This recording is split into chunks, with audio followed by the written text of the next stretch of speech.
Ça va, vous êtes prêts? Ces aînés vont mettre un casque de réalité virtuelle pour la première fois. On arrive à quelque chose? Oui, ça va. Tout le monde sera plongé dans une scène de la vie quotidienne. Je veux retrouver ma fille, je veux pas aller dans un centre. Tu dis ça, mais s'il fallait que tu tombes dans les marches. J'ai trouvé ça extraordinaire parce qu'on voit tout l'ensemble de l'action.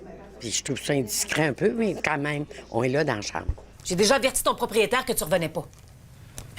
J'ai donné ton frigo à Nick puis ton divan à Ludo. On est très proche de l'action. Puis ça nous invite à intervenir. On veut sensibiliser ces aînés à des comportements qu'ils peuvent subir, mais aussi ouvrir les yeux de leur entourage.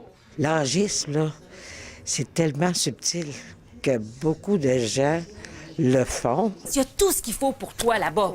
Tu vas être bien. La fille qui dit à son père, « Ben non, tu vas être mieux. » En quoi qu'elle sait, elle, que son père va être mieux. Tu peux pas savoir le bien-être de l'autre quand t'es pas dans sa peau, là. Des gens qui vont être malveillants ou maltraitants sans nécessairement avoir de mauvaises intentions dans leur tête, parce que dans leur perception, ils font les bonnes choses. Il y a des gens aussi qui restent muets autour, qui n'interviennent pas.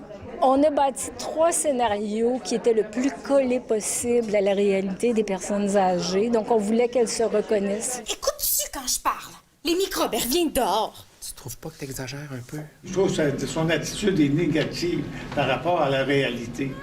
Le réalisme de ces histoires en 3 dimensions a suscité des réactions très émotives. Et ça vient me changer. On le voit souvent.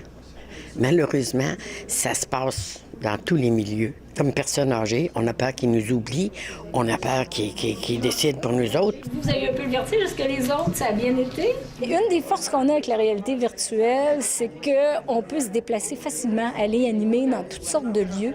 Et ça serait même de l'agisme de ne pas leur offrir, alors que tous les autres publics sont conviés à essayer la réalité virtuelle pour vivre une expérience autrement. Les ateliers 360 sont parrainés par des chercheurs de l'Université de Sherbrooke. On souhaite les offrir un peu partout au Québec et pas seulement dans les résidences pour personnes âgées. Ici Anne-Louise Despatie, Radio-Canada, Montréal.